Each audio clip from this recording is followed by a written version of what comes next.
السلام علیکم ورحمۃ اللہ۔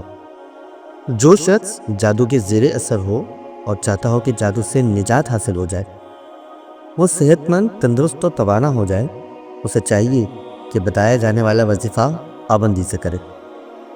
قرآن کریم میں سلام والی 7 آیات ہے، یعنی ایسی آیات جن میں سلام بھیجا گیا ہے۔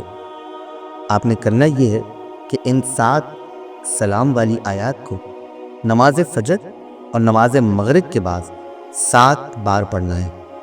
7 آیات کی نسبت سے 7 یعنی 7 ٹائمز پڑھنا ہے۔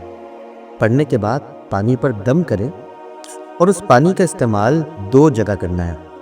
اول، اس پانی کو پینا ہے، یعنی پورے دن میں آپ جب پانی پئیں تو اس پانی کو استعمال کیجیے۔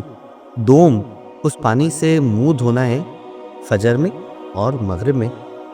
منہ دھوتے وقت اس بات کا خیال رکھیں کہ پانی زمین پر گرنے نہ پائے، نہ نالی میں جائے، بلکہ کسی تھال میں یا ٹب میں منہ دھوئیں اور اس پانی کو کیاری یا پودوں والی جگہ ڈال دیں۔ طبیعت کی بہتری تک اس عمل کو جاری رکھیں۔ 7 سلام والی آیات آپ اپنی اسکرین پر ملاحظہ کر سکتے ہیں۔